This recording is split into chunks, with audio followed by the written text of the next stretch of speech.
Hi everybody, and I'm back and live from Rome. A lot of things have changed since I talked to you yesterday. So before they decided that they were going to close schools, public places till March 15th, and instead the government got on today and they are now going to be closed till April, 1st of April. One of the great professors and leader of the hospital up in Rome in the infective department, he said that unless we are able to contain everything and see a decline in people getting the coronavirus by Easter, it's really something that's really going to become hard. So what you have now is we just now found out we had a case on the island of Ischia. Rome is growing, Naples is growing, so the south is starting to pop up. And but people, you know, today was really neat. They had the first degree given, you know, graduation online. I don't know. I mean, we're adapting. Maybe we're learning how to go interactive, but it's not an easy thing. In fact, I was just sitting today saying, you know, it's kind of like a ghost town. There's not a lot of cars around. We shop locally, so we just go get our fruit and our vegetables, trying to eat the things that they grow around here to make it easier. Also to encourage the people who have the stores open. Now, mind you, we're in Rome, and we're up on the hills, so we're really out of it right now. That doesn't mean that it can't happen up here, but it hasn't.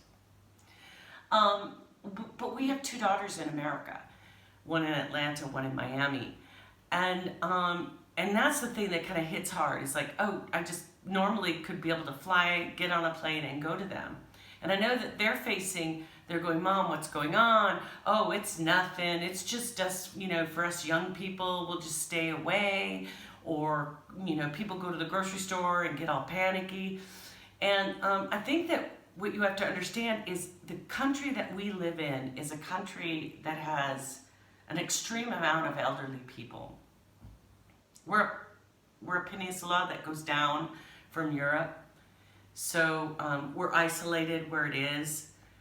And I think a lot of that goes into what's happening here. So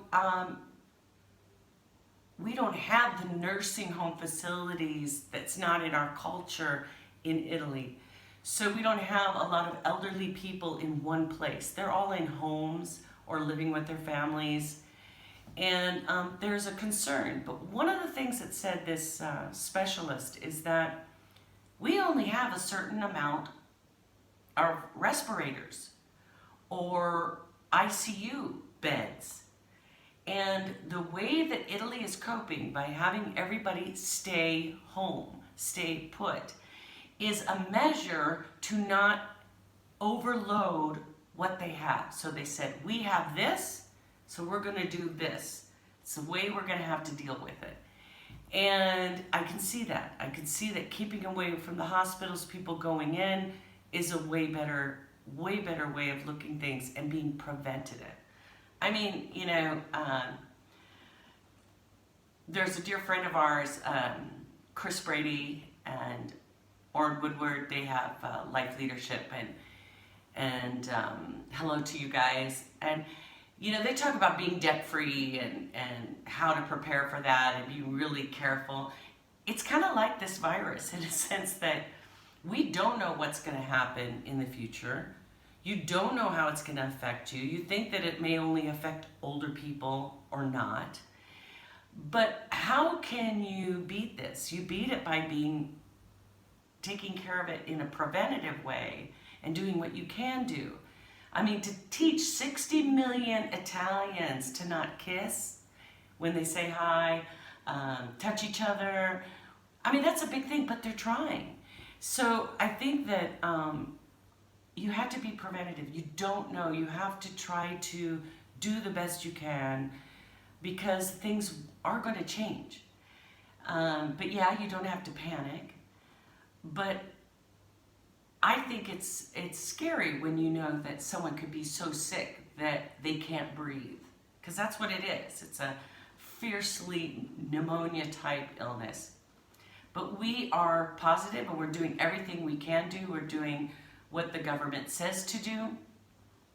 And we're watching that, not being able to gather in public places, or maybe going to a friend's house, staying at home, seeing someone from a distance, waving, tapping their shoe instead of holding their hands. But churches that cannot gather, which is really sad, and yet they're trying. They're going to go online. But there's a real, there's a peace, there's a solidarity. And I think that when you get over the phase of criticizing people that are trying to do their best, then you go into the phase of, okay, let's really do something together. So my encouragement to you is, as you're finding new things, I know you're voting in, and there's voting, there's a new president coming in. As you're going through all those things, just remember, what can I do to prevent difficulty rather than wait for a crisis to happen? And so just try to do your little things and wash your hands. And I mean, it's really serious like that. Think about your elderly.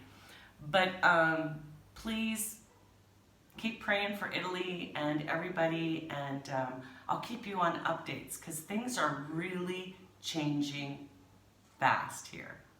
So lots of love, and love from Rome. Talk to you soon. Bye-bye.